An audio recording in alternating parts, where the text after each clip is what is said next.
The Last Samurai, starring Tom Cruise, explores a special breed of warriors who were respected, feared, and ultimately doomed to extinction. The samurai emerged as a powerful force in the Middle Ages, when Japan was ruled by hundreds of lords, each with his own corps of samurai.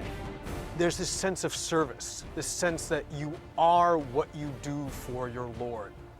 And then there's a sense of being prepared for death, that if you are in every moment ready to die, then you're really ready to live. The samurai were elite warriors trained at special schools where they were transformed from boys as young as 7 into fighting machines. At their side, the curved and lethal swords considered the soul of a samurai.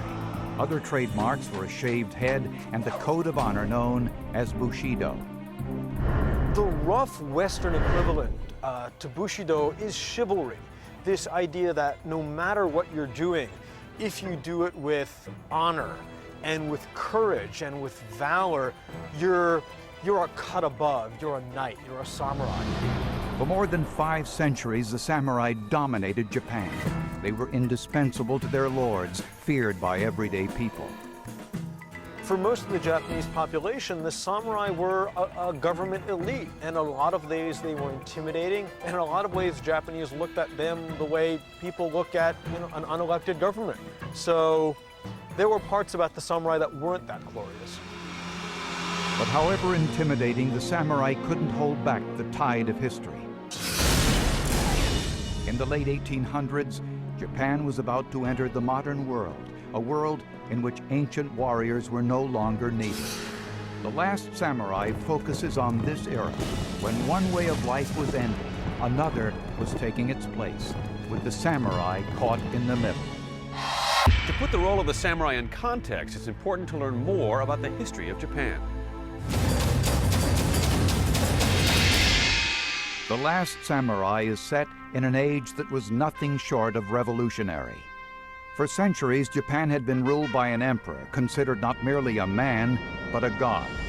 Because the emperor was above day-to-day governing, the country was actually controlled by another man, the shogun.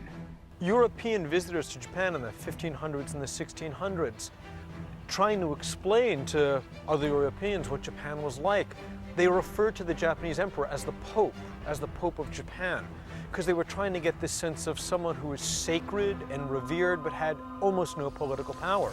And they referred to the shogun of Japan as the emperor of Japan.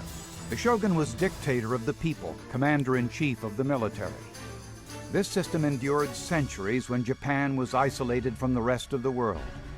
But the beginning of the end for the shogun and the samurai came in 1853, when American ships under Commodore Matthew Perry steamed into Japan.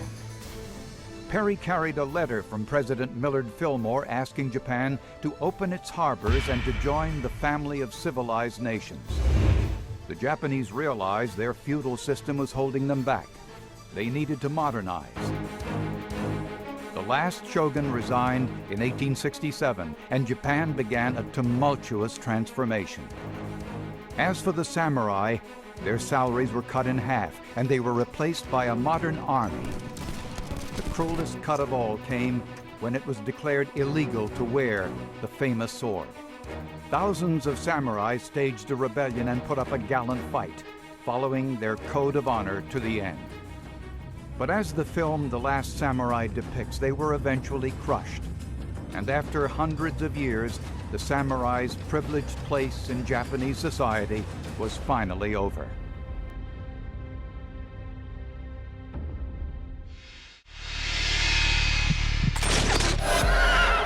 The Last Samurai looks at 2 dying breeds, the samurai warriors and the shoguns who had ruled for centuries. In 1868, all power was transferred to a 15-year-old emperor who was declared the true and divine ruler. He took over a country that had no banks, no telegraph wires, not a single printing press. The emperor invited Dutch engineers, British sailors, and American educators to Japan, while sending his own officials to study in the U.S. Clothing changed, food changed, all these aspects of daily life changed. It wasn't that there was just a change in government. what you smelled walking down the street changed. There was really a sense that a way of life, a world, disappeared in a matter of 15 years. The goal, build a modern nation and turn Japan from a land of the samurai to an industrial and military power. In one sense, the restoration worked too well. Japan became a military colossus.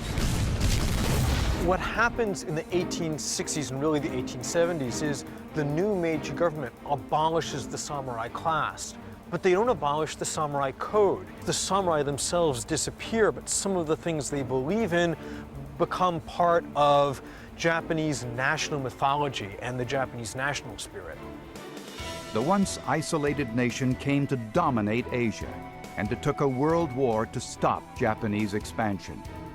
After that war, General Douglas MacArthur banished all remnants of Japanese militarism. Citizens were ordered to give up their weapons, even the samurai swords that were heirlooms and symbols of Japanese strength.